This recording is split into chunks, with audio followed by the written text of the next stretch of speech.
여러분 행복하세요? 그러면 이런 질문을 다시 되돌려 드릴게요. 여러분 때문에 여러분의 남편이 행복하세요? 여러분 때문에 여러분의 자녀들이 행복할까요? 기대 말고 현실을 얘기하자고요. 여러분 어떠세요? 행복하십니까? 인생의 가장 본질은 행복이에요. 근데 우리는 그 행복이라는 어여쁜 섬에 도달하기 위해 뭔가 조건이 충족돼야 하고 환경이 충족되고 내가 원하는 방향에서의 인생이 풀려가면 행복이 올 것이다. 행복해질 거라는 예측들을 합니다. 그런데 여러분, 행복할 순간을 불행으로 만들어버리는 것은 바로 그런 것 때문이에요. 여러분 지금 여러분이 찾고 지향하고 찾아 헤매는 그 모든 것들의 종착점에 과연 여러분이 기대하는 행복이 기다리고 있을까요?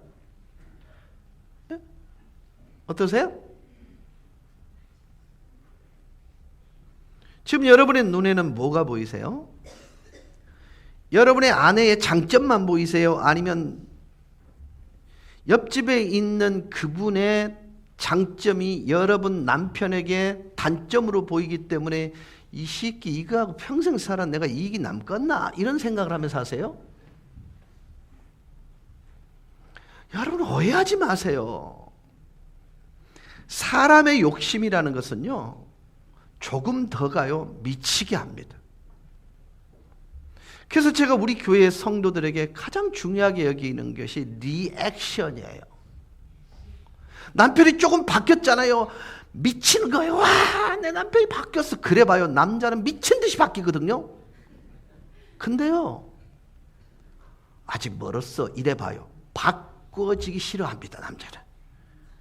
희한하죠? 남자를 바꾸는 방법을 몰라. 남자들 그렇게 무뚝뚝아 있으면 내가 뭐 어떻게 설명해 주고, 당신들 내가 지금 내가 그 설명해 주고 있는데, 대변해 주고 있는데 그렇게 무뚝뚝하면 내가 어떡할까요? 와, 맞아. 이래 줘야 그래도 내가 이야기할 만 날 거 아니에요. 여러분, 누가 그러더래요? 30주년 기념 결혼 기념일 날 장미꽃 백송이를 행복해 할 줄 아냐고. 그쯤 되면 뭐니 해도 뭐니라고.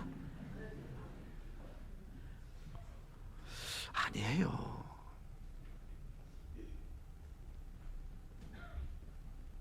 행복지수는요, 지금 내가 얼마만큼 행복하게 느끼는가가 행복지수예요. 과거에 이랬는 데는요, 행복이 아니에요. 지나간 시간일 뿐인 것입니다.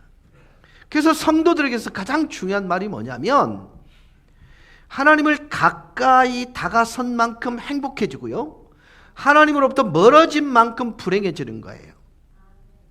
부부도 마찬가지거든요. 남편과 아내가 친밀함을 유지하는 만큼 행복해지고요, 멀어진 만큼 불행해지는 거예요. 여러분 지금 눈에는 뭐가 보이세요? 여러분이 사랑하는 그 사람의 장점이 보이세요? 단점이 보이세요? 왜 9가지 장점을 내어버려 두고 한 가지 단점에 그렇게 집중하세요? 행복한 사람은요, 10가지 품성 중에 9가지 단점은 안 보고요, 한 가지 장점을 보게 될 때 그 장점은 극대화돼 가는 거예요.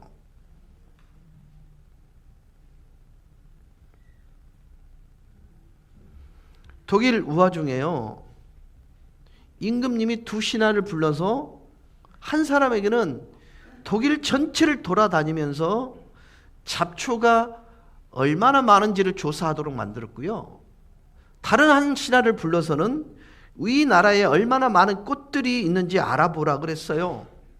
1년 후 잡초의 종류를 연구하던 신하는 이렇게 말합니다. 폐하 큰일 났습니다.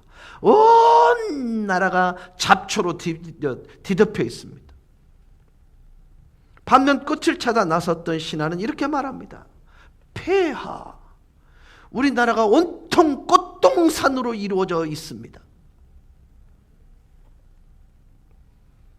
이렇게 묻고 싶어요. 여러분은 꽃동산에 살고 계세요? 아니면 잡초밭에 살고 계세요? 왜 굳이 꽃을 안 보시는 거예요? 굳이 왜 잡초를 보시는 거예요? 왜 그의 장점을 안 보시는 거예요? 왜 그가 잘하는 것을 못 보시는 거예요? 그러니까 중요한 것은요, 태도 문제입니다. 어떤 마음과 어떤 눈으로 세상을 보느냐에 따라서요, 얼마든지 세상이 다르게 보일 수 있고 그 사람이 다르게 보일 수 있더라는 것입니다. 네. 오늘 우리가 읽어낸 시편 1편은 총 150편으로 이루어져 있습니다. 이 시를 읽는 사람들의 대상은 그 당시에는 유대인들이었습니다. 이 히브리인들, 유대인들의 문학에 있어서 그들은 항상 좋은 것을 맨 앞에 놓습니다. 가장 중요한 것을, 가장 귀한 것을 맨 앞에 놓는 습관이 있어요. 그런 문화가 있습니다. 시편 1편의 주제는 행복한 사람이란 누구지요? 라는 질문에 대한 답을 해놓은 거예요. 그러니까 이 시편 전체의 중요성 중에 가장 대표적인 것이 시편 1편인데 그 주제가 뭐냐면 행복입니다.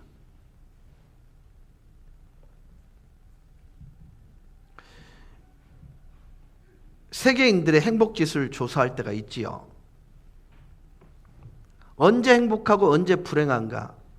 근데 그 요인을 물어보면 유독 우리나라 사람들은 행복한 이유를 환경에서 그리고 물질 속에서 행복 이하를 가늠하고 그것이 굉장히 중요한 바로메다가 되어 있더라는 것입니다. 그러다 보니 조금 더라는 생각을 갖고 있는 모든 인간의 본성 속에 불행을 만들어내는 거예요. 조사하면 잘 사는데 불행하다고 말하는 민족, 이게 우리나라예요. 잘 사는데 모든 국민이 불행하다고 말하는 나라가 이 나라예요. 그러니까 불행이란 이름을 가진 신이 있더란 거죠. 불행이라는 이름을 가진 그 신이 사는 집을 방문해 보았더니 그에게 아내가 있더래요. 그 아내의 이름, 즉 불행의 신이라는 그 신의 아내의 이름은 비교의 신이더래요.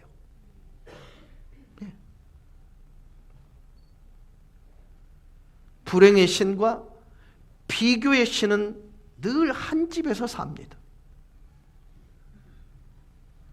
하나님은 우리를 향해서 이렇게 말해요. 너는 포이에마, 나의 시야, 나의 걸작품이야, 유일한 존재야. 너를 대신할 수 있는 사람 이 땅에 아무도 없어 라고 말을 하거든요. 그분이 평가하는 나를 향한 내 모습이 진짜거든요. 내가 나를 바라볼 때 왜 굴절된 시각을 가지고, 결핍의 시각을 가지고, 모자람의 시각을 가지고 보느냐는 것입니다.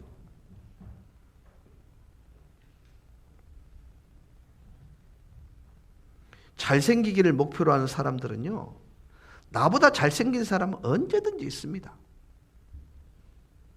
잘 사는 것이 목표인 사람들, 나보다 잘 사는 사람이 언제든지 세상에 가득합니다.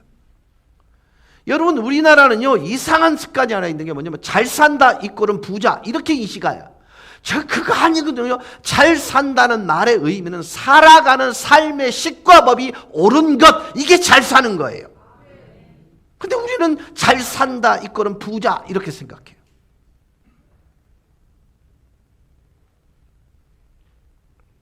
여러분 기억하십시다. 세상에는요, 하나밖에 없는 존재가 나예요. 희귀한 존재예요. 그 하나님께서 나를 사랑하시는데 사랑할 대상이라고는 나밖에 없듯이 사랑한다. 이게 성경적 결론이에요. 우리를 향한 하나님의 마음이에요. 그렇다면 여러분, 이런 확신을 가진 사람이 자존감이 낮겠습니까? 내가 나를 바라보는 시각이 굴절되겠습니까? 아니에요. 내가 논데. 그래서 진실하게 다시 한번 여러분께 질문해 보세요. 나 진짜 행복한 사람 맞나?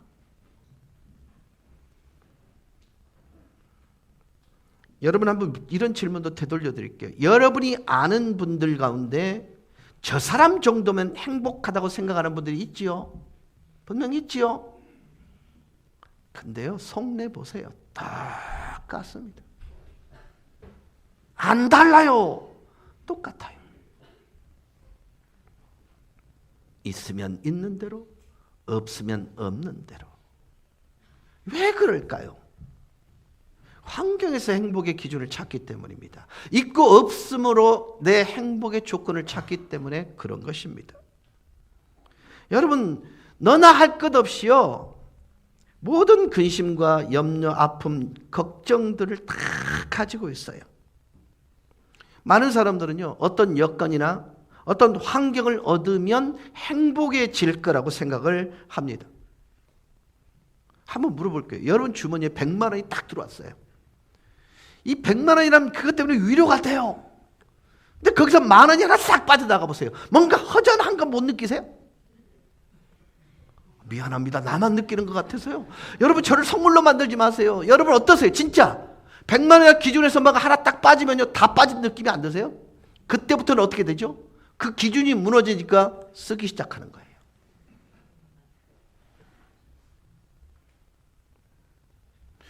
여러분, 이게 100만 원에 묶여 있는 것은 행복이 아니랍니다. 그 뚝이 무너졌을 때 누군가가 그것을 통해서 행복해하는 모습을 볼 때 그게 행복인 거예요.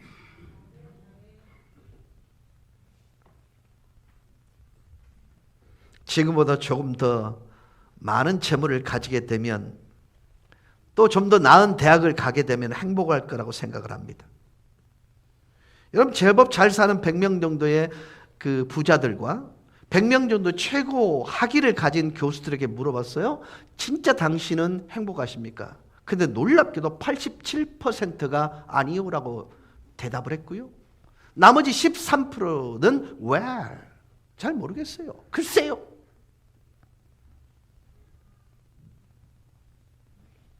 오늘 시편 1편은요. 행복이란 말로 시작해서 망한다, 멸망한다는 말로 끝을 맺고 있습니다. 여러분 가장 사람들이 선호하는 단어가 행복입니다. 맞지요? 맞지요? 가장 혐오하는 단어는 멸망입니다. 맞지요? 여러분 이것이 시작과 끝에서 나온다는 말은 인생이라는 걸 축소시켜 놓은 거 시편 1편이라는 뜻입니다. 아무리 내가 그리스도인이라 할지라도 이 단어로부터 자유로울 수 있는 사람은 없습니다. 여러분 예수 믿는 사람이라고는 멸망은 없습니까? 패배가 없습니까? 실패가 없습니까? 좌절이 없습니까?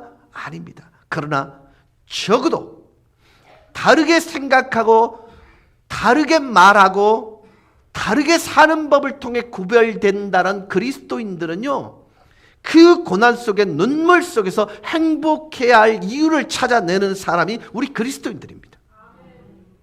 왜요? 환경에 행복이 있는 것을, 행복이 있지 않은 것을 알고 있기 때문에 그렇습니다.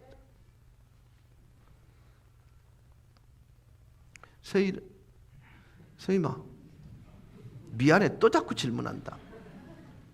서희미는 통장에 돈이 있을 때가 행복해요? 아니면 돈을 쓸 때가 행복해? 대답 잘해야 돼? 응? 그러면 엘리베이터 헌금을 할 때 행복했어? 불행했어? 진짜? 응. 그 모을 때가 더 행복 안 하더나? 잘 생각해야 돼? 자, 요새 가계부 쓰고 있지?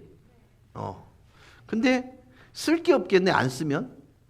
돈을 안 쓰면 쓸 게 없잖아, 가계부가. 가계부를 쓰려면 뭐 해야 되겠니? 돈을 써야지.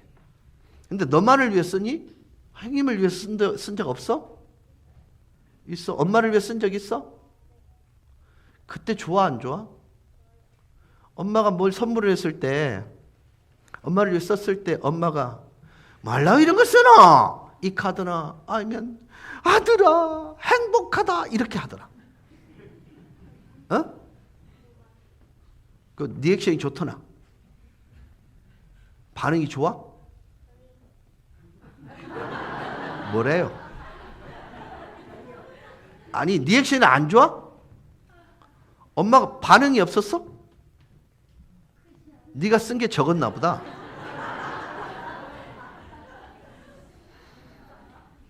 여러분요, 행복하고 불행은요, 단 한순간에 갈라지거든요. 그까짓 것이라기엔 사소함 속에 여러분이 반응해 주는 게요, 다음 행동을 결정하는 굉장히 중요한 바로메터가 됩니다. 여러분, 행복은요, 존재예요. 조건이 충족됐을 때 와지는 건 행복이 아니에요. 여러분, 인생을 살다 보면요, 행복만 노래하는 순간이 있는 게 아니에요. 불행도 경고하는 것이 사실 인생이랍니다. 근데 그 불행에 대한 태도가 어떠냐에 따라서 불행이 디딤돌이 될 수도 있고, 그리고 뒤로 물러가 침륜에 빠질 수 있는 요건이 될 수도 있더라는 것입니다. 그래서 중요한 게, 사실보다 중요한 건 태도인 거예요. 누구에게나 두 길이 앞에 놓입니다. 행복이라는 길과 멸망이라는 길, 복된 길과 저주스러운 길이 놓일 수 있습니다. 근데 여러분, 이것은 누구에 의해서 주어지는 게 아니라 내 선택에 의해서 주어지는 거예요. 오늘 시편은 이렇게 말합니다. 시냇가에 심겨진 나무는 시절을 쫓아서 열매를 맺는다는 거예요.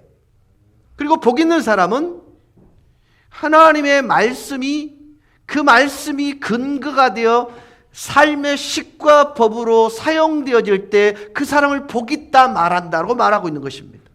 그러니까 무엇을 근거로 할 때 복이 오느냐면요, 식과 법이 오를 때 답이, 인생의 올바른 답이 나온 거예요.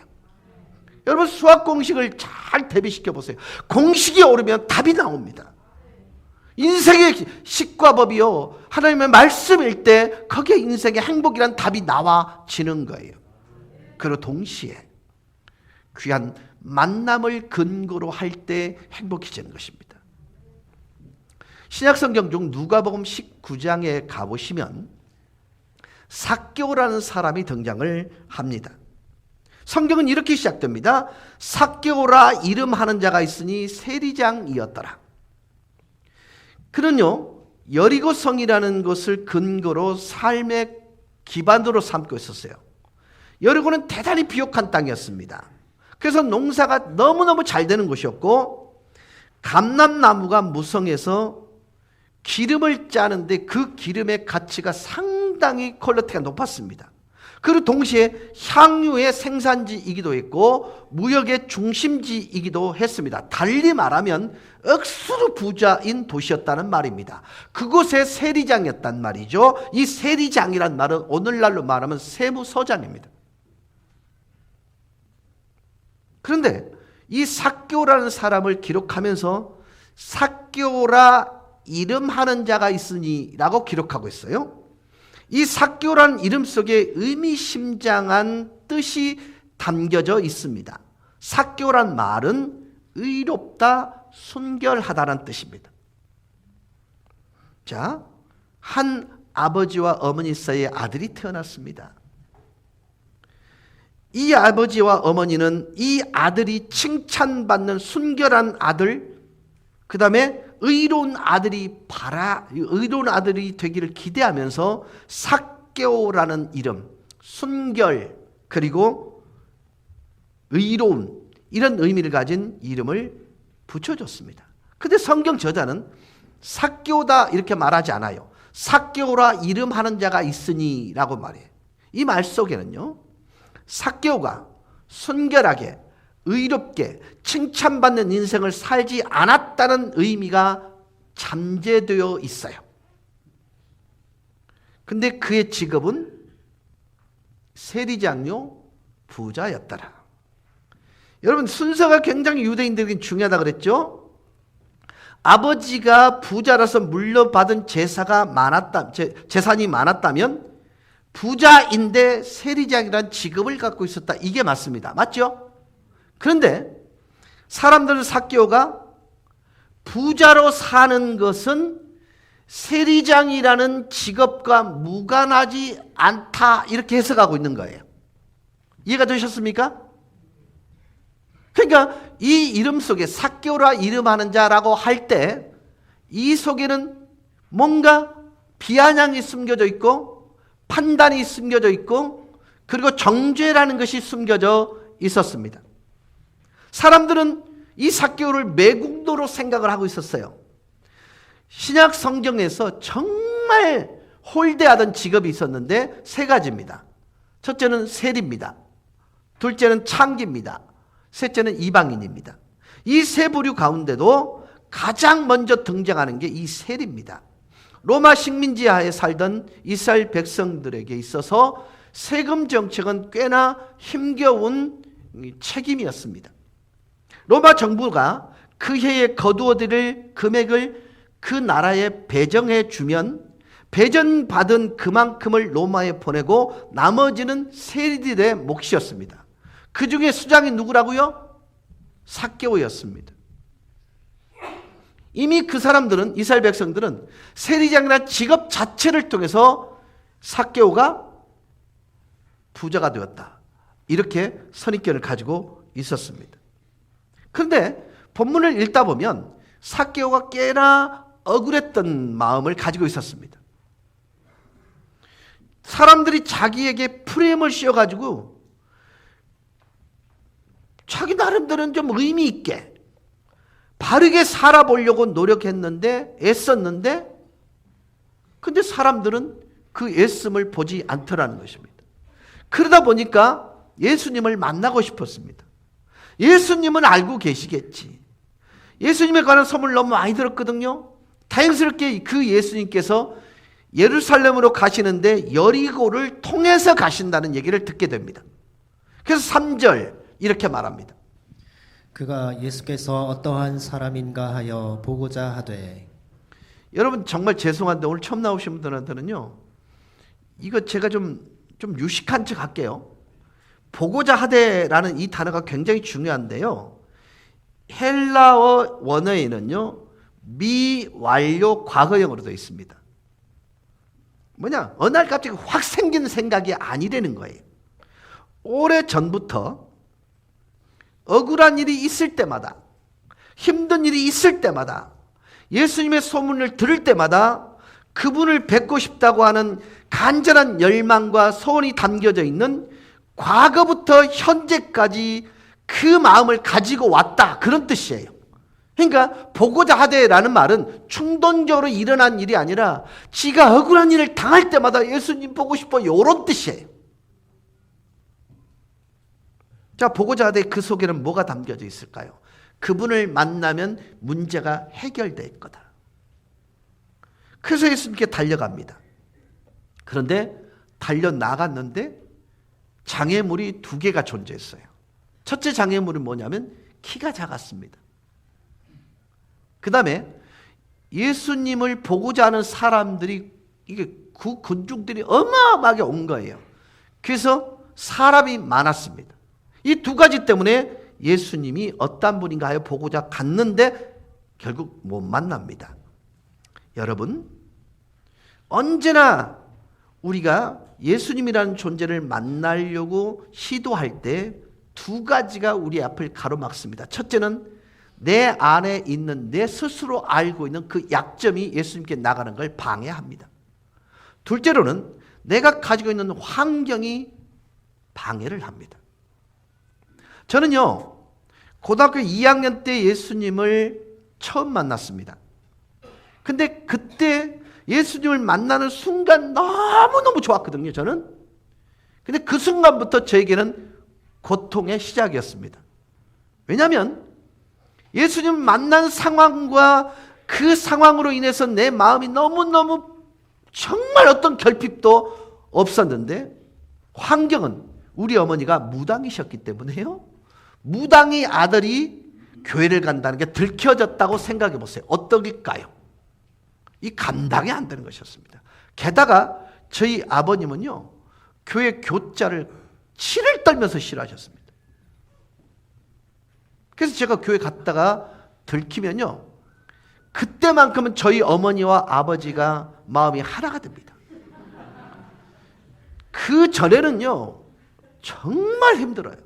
우리 교인들은 그 상황을 알고 계세요. 무릎 딱 꿇려놓고 아버지가 이렇게 입을 엽니다. 우리 상령이 교회 갔다 왔어? 그럽니다. 그러면서 이걸 딱 잡고 장따지를 딱 잡고 비틉니다. 어머니는 그렇게 말합니다. 그래, 가도 괜찮아. 근데 어머니 죽이고 가. 이랍니다. 여러분, 무당과 안 맞거든요. 우리 어머니는요, 진짜 무당이었거든요. 그러니까 가짜 아니었어요. 대무당이었습니다. 여러분, 무당에도 계급이 있는 거 모르시죠? 아무나 대나무 꼽는 거 아니에요. 대나무에다 깃댈 뭐 있죠? 깃 다는 거. 아무나 다는 거 아니에요. 그럼 내가 만약 깃 딱 꼽아봐요. 그거 큰일 납니다.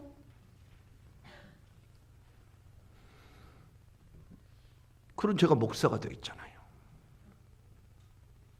그런 제가 우리 그토록 힘겹게 저희 인생을 힘겹게 하셨던 우리 아버지도 예수 믿게 했잖아요. 그 무당인 엄마가 지금 교회 잘 다니고 있고요. 그 무당의 자식들 중에 2명이 권사, 2명이 장로, 그 다음에 목사까지 있다? 기가 막히지 않습니까? 여러분, 그래요. 환경이라는 건요, 넘으라고 있는 것이지 포기하라고 있는 게 아니에요. 여러분, 강은요, 건너라고 있는 것이지 피해라고 있는 게 아니에요. 인생이라는 건 그런 거예요. 키가 작은 것입니다. 여러분, 가만히 생각해 보세요. 내가 정말 많은 것을 담고 싶은데 내 마음의 그릇을 키우지 못해서 담지 못하는 경우가 얼마나 많은지 몰라요. 제가 이런 말씀을 지난주에 드렸죠. 여러분의 자녀들 가운데 사소한 것에 희쭉희쭉 웃는 애가 있는 반면에 아무리 주어도 욕심내는 자식 있지요? 네. 되게 사소한 것 하나 갖고 행복해하는 애들 있더라니까요. 사랑해라는 말을 한마디로 입이 여기까지 걸린 애들이 있다고요. 근데 365일 사랑해를 말해도 어떤 표정의 변화도 없는 애들이 있다고요. 그러면 우리는 이렇게 판단을 합니다. 저 욕심쟁이 이갑니다. 아닙니다. 제가 말했죠. 그 작은 애들은요, 그 아이들이 담는 사랑의 그릇이 작아요. 그러니까 채워지기 쉬우니까 그 감격과 감동을 쉽게 표현해요. 근데 채워도 해도 안 되는 애들은요, 그 아이가 갖고 있는 사랑의 그릇의 크기가 큰 거예요. 그러면 그 아이가 결국 그 그릇을 채웠을 때요, 누구에게나 줄 수 있는 아이가 되는 거예요. 왜 욕심쟁이라고 판단하십니까? 왜 하나님이 그 아이를 그렇게 만들어 놓은 것에 대하여 왜 씹으세요? 왜 굳이 비판적으로 보세요? 아닙니다. 그래서 그것이 약점이 아닙니다. 기억하십시오. 우리 아이들을 가만히 보면 약점이라고 여겨지는 게 장점일 때가 많습니다. 믿음의 키가 작기 때문에, 내 마음의 크기가 작기 때문에 사실은요, 담아야 할 그 큰 은혜를 못 담을 때가 있더라는 것입니다. 그래서 대부분의 사람들은 여기서 포기합니다. 끝내버립니다. 나는 안 되는가 봐. 왜 세상이 이 모양 이 꼴이지? 나는 왜 예수님을 못 보지? 키가 작고 사람이 많아서? 처음부터 나는 영 글러먹었어. 은혜 일보 직전에, 정상 일보 직전에, 보화를 캐내기 마지막 한 걸음 직전에 모든 것을 포기해버린 사람이 얼마나 많은지 몰라요. 이번에 저희들 이제 세미나를 마치고 사실 새로 만든 오름을 한번 건넜는데요. 일주일가 평평하다 그래서 따라갔어요. 근데 가이드하던 이제 목사님이 위로 가면 정상에 갈 수 있는 길이고 요렇게 빠지면 그냥 한 바퀴 삥 도는 겁니다. 그러면 우린 뒤쪽이 쳐져 있었기 때문에 이런저런 얘기하다가 쳐져 있었는데 앞에 있는 분이 올라갑시다 그런 거예요. 그럼 우리는 무슨 말을 못 들었어요? 올라갑시다를 못 듣고 둘레길만 돌아가면 된다는 소리를 들었거든요. 근데 갑자기 올라가다 보니까 야, 이게 둘레길의 한 부분인가 싶어갖고 올라가요. 근데 이 가파름이 요런 거예요. 근데 가다가요, 힘들어 숨이 꽉 막힐 때쯤 두 부부가 내려오더라고요. 남편 하는 말, 다 왔습니다. 뒤에 따르던 아내가 하는 말, 3분의 1 남았습니다. 야, 남편이 소망스러운 말을 한 거예요? 아내가 소망스러운 말을 한 거예요? 헷갈리죠? 저는요, 등산할 때 다 왔습니다 말 절대 안 믿습니다. 조금만 더 가면 됩니다. 절대 안 믿습니다. 그래서 제가 등산을 싫어하는 이유가 뭐냐면, 올라갔다가 내려올 긴데 왜 올라가냐는 거예요. 이 말을 처음 쓰신 분이 우리 교회 변재매 권사님이에요. 내려올 긴데 말라 올라가. 근데 그 말에 저는 100% 공감합니다. 근데요, 과정은 힘들어도 올라가 보니까 정말 좋더라고요. 인생이란 그렇습니다. 과정이 힘들 수 있어요. 그러나 우리의 종착점이 그것이 기다리고 있다는 사실을 신뢰할 수 있다면 우리는 마음 놓고 그 길을 가도 되는 것입니다. 그러나 그것에 누가 무엇이 기다리고 있는지를 모르기에 그 길을 선택하는 것이 두려운 것입니다. 그런데 말이죠, 식과 법이 오르면 거기에 나와 있는 결국 답도 오릅니다.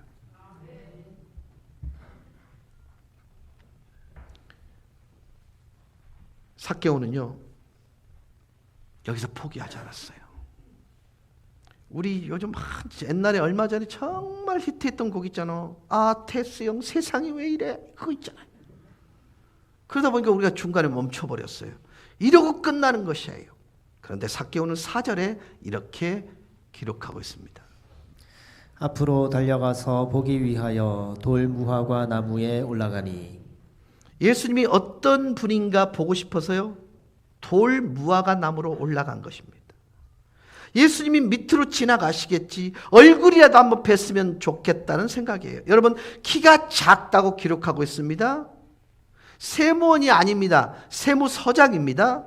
나이도 들 만큼 들었을 테니까 살도 좀 떴겠지요. 나무에 기어 올라가다 쭉 미끄러지는 경험이 있었겠지요.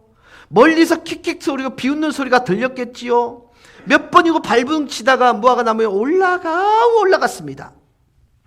여러분에게 이런 열정이나 이런 몸부림, 이런 노력이 있었는지 한번 돌아볼 필요는 있습니다. 그래서 주님을 만나기 위해서는 조그마한 부끄러움을 내려놓을 필요가 있다라는 것이에요. 사람들의 비웃음을 감당해야 될 필요가 있다라는 것입니다. 저희 어머니는요, 너 아들 공부 잘한다며 그래가지고 입시 끝나고 나서 어느 대학 갔어? 물어보아. 대답을 못했습니다. 그냥 K대라고만 대답했습니다. 고신이니까 K대. 쪽팔리갖고 말을 못 하셨어요. 그리고 그 과정을 다 거치고 제가 강두사 때 청소년 사역자로서 부흥회를 나가기 시작하니까 그때서야 우리 아들 목사다라고 얘기를 해요. 여러분, 그렇습니다. 과정의 비웃음이 분명히 존재할 수 있고요, 미끄러짐의 부끄러움도 존재할 수 있습니다. 땅바닥에 미끄러져 떨어져 곤두박질치는 아픔을 견뎌야 할 그런 순간이 분명히 존재합니다. 그 과정이 있어야 돌 무화과 나무에 올라갈 수 있다라는 것입니다. 지금 이 자리에도요, 인생의 한계점에 놓인 분이 분명히 계실 거예요. 나는 되는 게 없어. 길이 안 보이시는 분도 계실 것입니다. 막다른 골목에 서 계신 분도 계실 것입니다. 여러분, 잠깐만 고개를 들어서 눈을 크게 떠보세요. 옆에 반드시 여러분이 올라갈 수 있는 돌 무화과 나무 한 그루가 기다리고 있을 것입니다.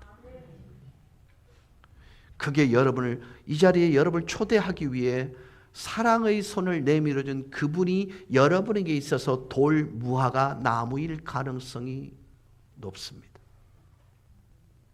이걸 계기로 해서 그 좌절로부터 길이 없는데 길이 보여지는 놀라운 은혜를 여러분이 경험하실 수 있기를 간절히 소망합니다. 힘든 일이 있어도, 일어날 힘조차 없어도, 방문을 열고 나올 용기조차 없어도 돌 무화과 나무로 기어 올라가 보세요. 이 예배가 정말 어색하지만 이 예배를 끝까지 지켜보세요.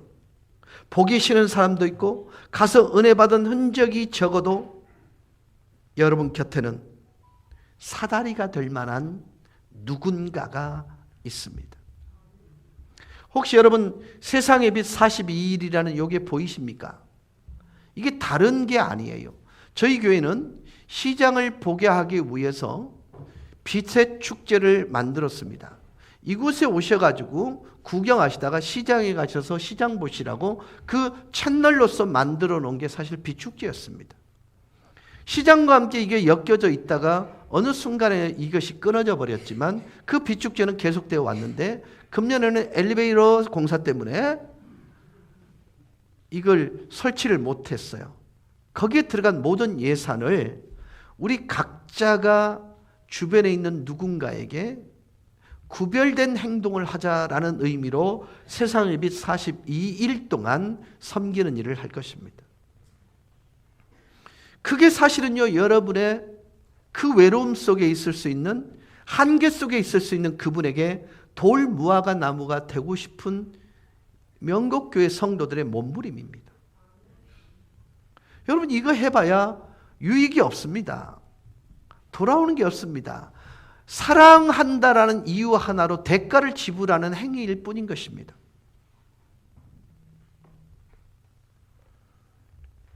이 돌 무화과 나무에 올라가는 삭개오의 열정만큼은 여러분의 몫인 것입니다. 그런데 그렇게 힘들게 올라간 삭개오를 주님은 외면하지 않았습니다. 돌 무화과 나무 아래 서셨습니다. 그리고 쳐다보셨습니다. 예수님과 삭개오 눈이 부딪혔을 때 스파크가 일어났습니다. 예수님을 만나고 싶었던 삭개오의 눈과 삭개오의 마음을 알아차린 예수님 눈이 부딪혔을 때 게임 오버. 삭개오는 자신이 짊어지고 있던 모든 인생의 문제를 내려놓을 수 있었고 그 문제가 풀렸던 것입니다. 여러분, 우리 그리스도인들은 이 사실을 믿습니다. 주님이 나를 보고 계신다. 주님을 보고 싶어서 눈을 크게 뜨고 주님의 눈과 부딪히는 순간 이미 응답받은 것입니다. 주님은 여러 가지 방법으로 여러분 곁에 계십니다. 벗의 모습으로, 누군가가 응원하는 모습으로, 지지하는 모습으로 예수님은 여러분 곁에 분명히 계십니다. 그 예수님과 만났을 때 역사가 일어났고 기적이 일어났고 축복이 일어났고 닫혀졌던 길이 열려지게 되고 은혜의 통로가 열려지게 됩니다. 5절입니다. 5절은 이렇게 말합니다. 삭개오야 속히 내려오라. 내가 오늘 내 집에 유하여야 하겠다 하시니. 이어지는 6절입니다. 급히 내려와 즐거워하며 영접하거늘. 여러분 신앙생활은 되게 단순하답니다. 급히 내려와 속히 내려오라 하면 속히 내려오면 되고 천천히 내려오라 하면 천천히 내려오면 되는 게 이게 신앙생활 전부입니다. 뭔가 거창할 것 같죠. 여러분 기독교회는요 되게 작은 자의 종교입니다. 왜 작다고 표현하냐면요 해도 표시가 나지 않기 때문에 작고요 누가 하지 않는 것을 하기 때문에 작은 거예요. 근데 그것을 유념하는 거예요. 그 작은 일 중에 대표적인 게 뭐냐면 누군가가 목말라요 할 때 그 목마른 사람의 물 한 대접하는 것을 예수님은 뭐라고 얘기하고 있냐면 내가 대접받은 것으로 치는 거예요. 예수님이 대접받은 것으로. 그래서 그리스도인들에게 선한 행위는 예수님을 향한 행위인 것입니다. 의도가 있는 게 아닙니다. 사랑이 이유가 된 삶을 선택한 그리스도인들에게 있어서 그 사소하고 그까짓 것이라 여겨지는 그 사랑 속에 예수님의 마음을 담는 것, 그것이 예수 믿는 사람들의 삶의 스타일입니다. 삭개오야 속히 내려오라. 급히 내려와 즐거워하며 영접하거늘. 여기서 급히 내려왔다. 그 말 속에는요 그냥 쭉 내려왔다는 개념이 아닙니다. 손을 하나씩 스텝을 밟듯이 밟았다는 것이죠. 근데 저는 이런 생각, 그가 한 손을 짚을 때마다 이분이 내 이름을 아신다. 한 손 짚을 때마다 이분이 내 마음을 아신다. 예수님이 내가 예수님을 얼마나 보고 싶었는지를 알고 계신다. 오랜 세월 기다리고 기다렸던 그 열망을, 내 열망을 주님이 알고 계신다. 나는 나름대로 정직하게 살려고 애를 썼는데, 나름대로 의롭게 살려고 애를 썼는데, 세상 사람들이 나를 매국노라는 프레임을 씌웠을 때, 세금을 내면서 뒤에서 손가락질 할 때 내 자신이 얼마나 힘들었는가. 왕따 당하고 세무소장이라는 마음을 주님이, 그 세무소장이라는 사람의 마음을 주님이 알고 계신다. 그 자리에서 주님을 즐겁게 영접했다. 이렇게 기록하고 있어요. 그자 8절에서 이렇게 기록합니다. 삭개오가 서서 주께 여짜오되 주여 보시옵소서. 날 좀 알아주세요. 내 마음, 내 형편, 내가 주님을 기다렸던 그 오랜 시간을 좀, 세월을 좀 보세요. 그러고 난 뒤에 정말 이상한 짓을 합니다. 내 소유의 절반을 팔아 가난한 자들에게 주겠사오며, 만일 누구의 것을 속여 빼앗은 일이 있으면 내 갑절이나 갚겠나이다. 여러분, 오해하지 마세요. 삭개오에게 있어서 예수님과의 만남의 가치를 지금 설명하고 있는 것입니다. 그런데 더 놀라운 것은 지난 2000년 동안 정말 많은 사람들이 예수님을 만났지 않습니까? 근데 그 예수님을 만난 그 기쁨 때문에 소유의 절반을 내어놓은 사람 그리 많지 않습니다. 더더군다나 자기가 잘못 산 것을 회개하고 내 갑절이나 갚겠습니다라고 말하는 사람은 없습니다. 물론 사도 바울과 같은 사람은 자신의 모든 것을 배설물로 여겼고요, 생명을 바친 사람도 있었고요. 그러나 물질로 눈에 보이는 것으로 이웃을 위하여 재산의 절반을 내어놓은 사람 삭개오 외에는 그리 많지 않아요. 왜요? 예수님의 만남이 삭개오에게는 전부였기 때문입니다. 즉 우리가 지향하고 행복해지기 위해 끝없이 달려가는 그곳을 향해 달려가고 있는 우리에게 시사하는 바가 큽니다. 그는 그 목적을 이루어 본 사람입니다.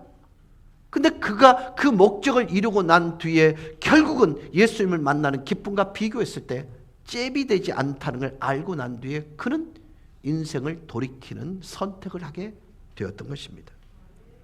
인류 역사상 회개의 값을 가장 구체적이고 가장 많이 결단한 사람이 삭개오입니다. 우리는 삭개오를 너무나 폄하하고 보잘것없는 사람으로 생각합니다만은 아닙니다. 자, 재밌는 상상을 해볼게요. 재산이 10억쯤이 됩니다. 그 중에서 2억쯤은 속여서 빼앗았고 8억 정도는 정당하게 벌었다. 자, 이렇게 생각해보세요. 2억의 4배는 얼마죠? 8억이죠. 근데 8억을 갚아야 되는데 10억 중에 얼마를 미리 내놨어요? 절반 내놨으니까 5억을 내놓은 거 맞죠? 그러면 이거 불가능한 얘기입니다. 부도수표입니다. 나름대로 의롭게 살았다는 당당한 표시예요, 이게 사실은. 그런데 더군다나 예수님을 만난 그 가치를 지금 그는 이렇게 계산하고 있는 것입니다. 자, 지금은 우리는 행복한 사람이 누군가에 관한 얘기를 해왔습니다. 시편 1편을 통해서 시냇가에 심겨진 나무라고 얘기했습니다. 즉 우리의 삶의 방식이 하나님의 말씀일 때 식과 법이 오르면 답도 나온다는 말씀을 근거로 해서 복 있는 사람은 하나님의 말씀이 식과 법인 사람이라는 결론을 1차로 내렸죠. 두 번째는요, 진정한 만남을 경험한 사람이 행복한 사람이라는 것입니다. 우리가 지향하고 있는 이 많은 물질들을 기꺼이 그 감격보다 더 큰 것이 존재하지 않는다는 그 증거로 그가 내버립니다. 그래서 결론이 어떻게 나냐면 9절입니다. 예수께서 이르시되 오늘 구원이 이 집에 이르렀으니 이 사람도 아브라함의 자손이미로다. 여러분, 오늘의 구원이, 자 여러분, 이 사건을 두고 우리는 오늘의 구원이라고 얘기합니다. 오늘의 구원. 이건 굉장히 중요한 신약적 주제입니다. 어제의 구원도 있었고 오늘의 구원도 있고 내일의 구원도 있습니다. 신약에서 어제의 구원은 예수님을 내 인생의 주인으로 받아들이는 거고 그러므로 내가 하나님의 자녀가 되는 것이고 신앙생활이 시작되었고 내가 직분을 가지게 됩니다. 그런데 오늘 구원으로 이어지지 않는 그리스도인들이 많아요. 어제 구원이 오늘의 구원으로 이루어져야 됩니다. 이어져야 합니다. 자, 그가 믿었던 구원이 받았던 은혜가 그가 깨달은 하나님의 말씀이 달라졌던 신분이 오늘의 구원과 연결되지 않은 사람이 많은데 오늘의 구원이 없는 그리스도인은 가짜일 가능성이 많습니다. 그러면 오늘의 구원은 뭐예요? 여러분 구원받은 사람들에게서 삶은 이런 삶이어야 됩니다. 그리스도인들을 정의할 때 이렇게 정의합니다. 다르게 생각하고 다르게 말하고 다르게 사는 것을 통해 구별된 존재. 세상 사람들은 군림하면 그가 가진 힘을 자랑합니다. 그러나 예수 믿는 사람들은 군림이 아니라 섬김의 자리로 가는 것이죠. 삶의 식이 다른 것입니다. 여러분의 가정에는요, 천국의 언어가 존재할 수 있고 지옥의 언어가 존재할 수 있습니다. 근데 우리는 그것을 혼용해서 씁니다. 여러분 지옥의 언어, 쪼다 같은 게 이게 지옥의 언어입니다. 니까지게 뭘 할 수 있어? 네가 한 게 뭐라고? 지옥의 언어입니다. 그러나 너는 사랑받기 위해 태어난 사람이야. 나는 너로 인해서 행복해질 수밖에 없는 사람이야. 이게 천국의 언어입니다. 여러분 생각해 보세요. 오늘의 구원은요, 이 언어 속에 살아있어야 되는 거예요. 모든 관계 속에 살아있어야 되는 거예요. 정죄나 판단이 아니라 부정적인 언어가 아니라 긍정적인 언어, 창조적인 언어를 통해서 여러분 현재 구원을 이루어가는 것입니다. 내일의 구원은요, 예수님 오시면 들림을 받는다, 죽으면 천국에 간다. 기독교인에게 있어서 천국 가는 일은요, 이사 간다는 말과 같습니다. 주소지 변경을 한다, 이 말과 같습니다. 그래서 여러분 그리스도인들은요, 죽음에 대한 두려움이 없습니다. 이제 말씀을 맺을게요.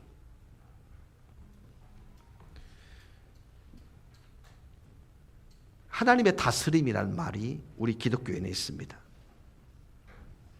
내가 가지고 있는 시간과 은사와 물질, 환경 다 내 것이 아니라 그분의 것입니다.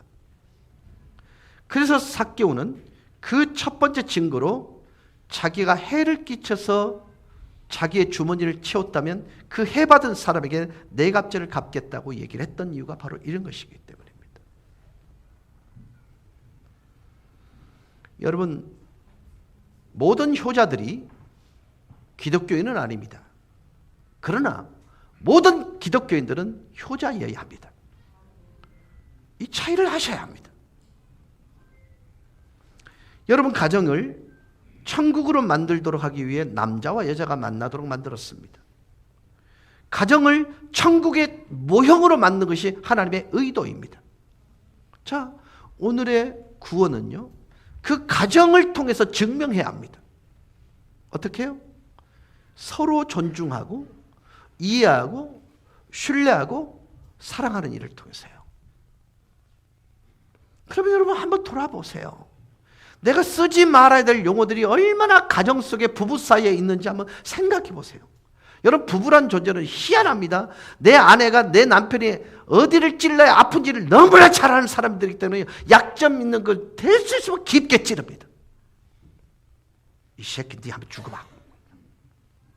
이게 어디를 아니죠.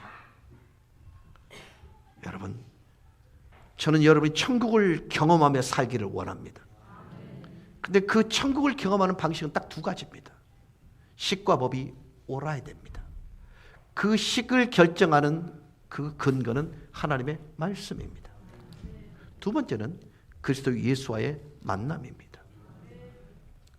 여러분 그리스도 예수와의 만남은 너무 간단하게 이루어집니다. 그분이 내 인생의 마음속 왕자에, 우리의 마음속에는 왕좌가 있습니다. 어떤 사람은 그 왕좌에 물질이 올라가 있고요, 어떤 사람은요 사람에 올라가 있습니다. 그 자리를 잠시 밀어내주고 그 자리에 예수님을 왕으로 모시는 거예요.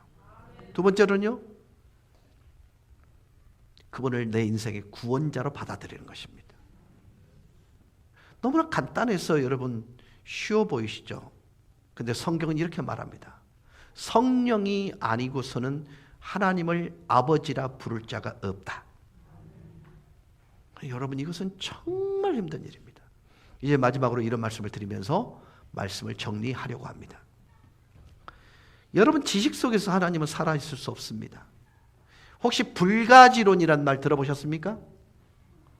불가지론은요, 내가 아는 것으로 판단하는 겁니다.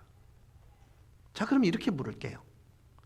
이 땅의 모든 도서를 다 합하면 얼마나 양이 될까요? 그리고 여러분이 그 중에 읽어낸 책은 어느 정도의 분량이 될까요? 자, 여러분이 알고 있는 지식이 있다고 생각합시다. 그 지식이 이 땅에 존재하는 모든 지식을 합해 놓았을 때 여러분이 알고 있는 지식이 어느 정도일까요? 아마 바늘구멍보다도 적을 것입니다. 미세할 것입니다. 이 바늘구멍을 통해서 내가 하나님이 없다고 말한다면 그 사람이 불가지론입니다. 여러분, 여러분이 모르는 그 엄청난 그곳에, 여러분이 인식하지 못하는 세상 속에 하나님이 계시다면 어떡하실 거예요?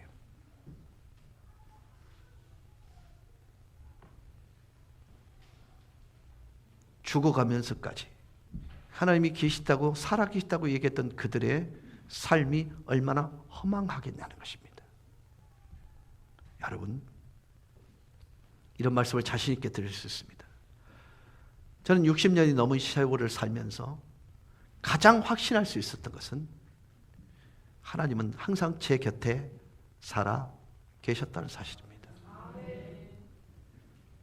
그리고 독생자 예수 그리스도를 나를 구원하기 위해 보내주셨다는 사실을 여러분께 확신 있게 말씀을 드릴 수 있습니다. 저는 여러분이 이 고백을 통해서 가족이 되는 놀라운 은혜가 있기를 주 예수 그리스도 이름으로 간절히 축원합니다. 우리 다 같이 기립하셔서 찬양하실까요?